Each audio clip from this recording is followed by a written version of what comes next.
Now in general, feminism, and thereby feminists, are seen as a good thing.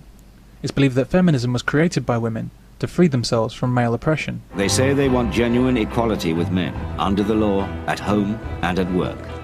However, my research has led me to a very different view of the origins of feminism.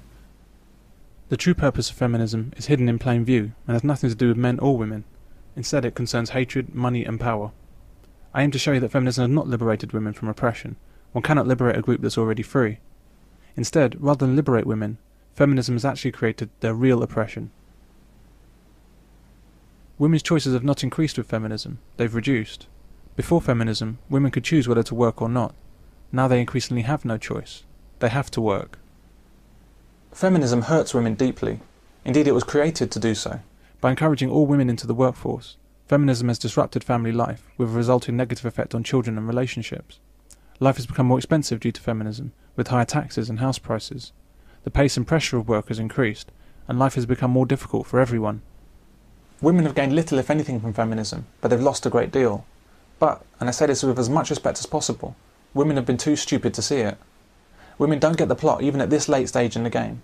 They don't see what's been done to them in the name of women's liberation.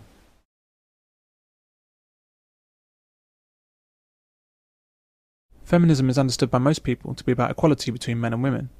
It denotes the ongoing struggle of women to be treated the same as men and to have all the opportunities and rights that men have. But feminism is not about equality and never has been. In fact, feminism by definition cannot be about equality between men and women because, as we'll see in the equality films, it's impossible to equate entities that are so different. Feminism actually has three main objectives, none of which are positive for women. The deconstruction of family, putting women to work, stripping men of their civil rights. Feminism at its heart is an enormous, orchestrated and sustained attack on men and women, perpetrated by business and government, using the psychology of women to achieve its ends. The methodology used to deliver this attack is almost entirely based on destroying men and the very idea of manhood. By attacking men, the natural cohesion of family is disrupted, the protection of men over women and children is removed, and women are thereby left exposed to various forms of exploitation by agencies that have no interest in their welfare or the welfare of their children. Feminism is something of a masterpiece of social engineering. It's clever, it's insidious, it's popular, and it's been going on since the Second World War, with no real signs of slowing down. But I'm getting ahead of myself. According to feminists, throughout history, women have sure had it rough. They've had to endure the same hardships as men across the ages, with the additional burdens of childbirth, raising families, and enduring brutal treatment at the hands of men. Men used to treat women like property, with full rights to beat them and control their every move. I just don't think I could bear to be a married woman and give up all my assets to a man who was legally allowed to beat me and rape me and whom I couldn't divorce.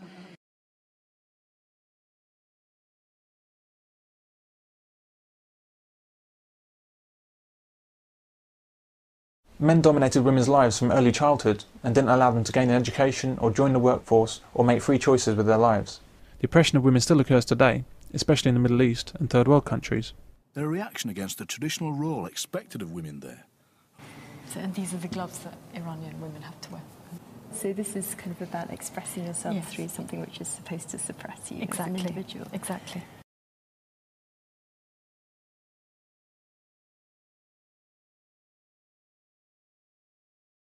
As a young boy, he was sent off to fight in the Iran-Iraq war, as so many of these young boys were.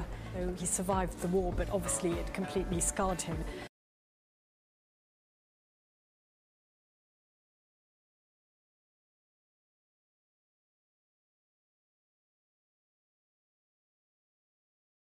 In 1961, middle-class women suddenly realised that they'd been oppressed and enslaved by men for countless thousands of years, and decided that they must do something about it.